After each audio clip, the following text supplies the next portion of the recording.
Hi friends, ഇന്നെനിക്ക് 2 കോൺ കിട്ടിയേ.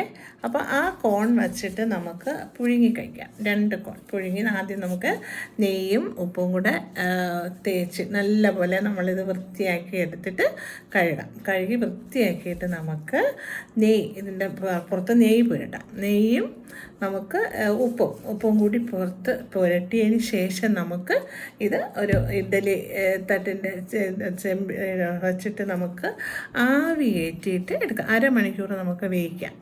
ആവി കയറ്റിയിട്ട് ശേഷം നമുക്ക് ലേശം കുരുമുളക് പൊടി അല്ലെങ്കിൽ മുളക് പൊടി, എരിവ് കുറഞ്ഞ മുളക് പൊടിയോ കാശ്മീരി മുളക് പൊടിയോ അല്ലെങ്കിൽ നമുക്ക് കുരുമുളക് പൊടി ഉണ്ടെങ്കിൽ അത് ഇട്ടിട്ട് നമുക്ക് അത് കഴിക്കാം. നല്ല ടേസ്റ്റ് ആയിരിക്കും. കുട്ടികൾക്കൊക്കെ ഇഷ്ടപ്പെടുന്നൊരു സംഭവമല്ലേ ഇത്, അല്ലേ ഈ കോണ്. അപ്പോൾ നമുക്ക് അങ്ങനെ ഒന്ന് ചെയ്ത് നോക്കിയാലോ. അപ്പോൾ 2 കോണും ഞാൻ കഴുകി എടുത്തിട്ടുണ്ട്. അപ്പോൾ ഇനി നമുക്കതിൽ കുറച്ച് ഉപ്പ് ഞാൻ ലൂസാക്കി, അതായത് വെള്ളം ലേശം ഒഴിച്ച് കലക്കി കൊണ്ടുവന്നതാണ്. അപ്പോൾ ആ ഉപ്പ് നമുക്ക് ഒഴിച്ച് കൊടുക്കാം. ആ ഉപ്പ് ലേശം ഒഴിച്ച് നമുക്ക് എല്ലായിടും ആകത്തക്ക രീതിയിൽ ഉപ്പ് ഒഴിച്ചിട്ട് പിന്നെ ഇതിൻ്റെ മീതെ തന്നെ നമുക്ക് കുറച്ച് നെയ്യും കൂടി, അപ്പം മറ്റേ കോണിലും ഇതേപോലെ തന്നെ നമുക്ക് വെള്ളം തേച്ച് കൊടുക്കാം. ഇനി നമുക്കതിൽ നെയ്യ് അതേപോലെ തന്നെ ഉപ്പ് നമ്മൾ പറ്റിയപ്പോൾ അതേ ഇതിൽ തന്നെ നമുക്ക് നെയ്യും കൂടി ഒഴിച്ച് കൊടുക്കാം, തേച്ച് കൊടുക്കാം. അത് കൈ വെച്ച് തേച്ചാൽ മതി.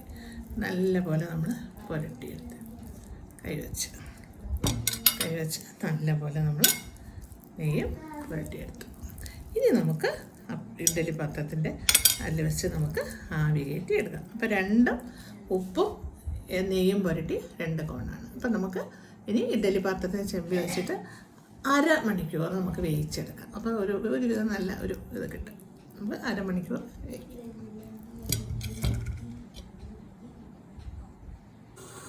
അപ്പോൾ കോൺ നമ്മൾ ഇഡ്ഡലി ചെമ്പിൽ വെച്ചിട്ടുണ്ട്. അപ്പോൾ ആവി വന്നു തുടങ്ങി. നമുക്ക് അടച്ച് വെച്ച് അരമണിക്കൂർ വേവിക്കാം.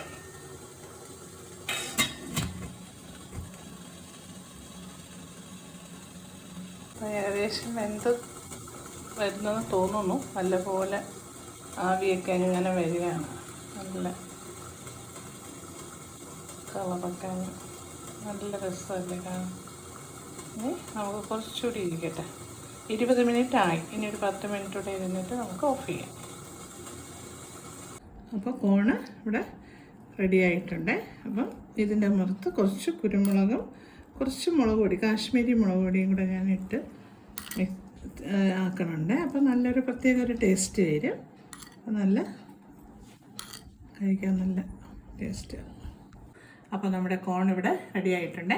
നല്ല കുരുമുളകും മുളക് പൊടിയും കൂടെ മിക്സ് ചെയ്തതാണ് ഞാൻ ഇതിൻ്റെ കൂടെ ഇട്ടിരിക്കുന്നത്. ഇത് ചൂടായതുകൊണ്ടാണ് ഞാൻ കഴിച്ച് കാണിക്കാത്തത്. നല്ലൊരു ടേസ്റ്റാണ്. അപ്പോൾ എല്ലാവരും ഇതേപോലെ തന്നെ ചെയ്ത് നോക്കണം. അടുത്ത റെസിപ്പിയുമായി കാണുന്നത് വരേക്കും ടാറ്റാ, ബൈ.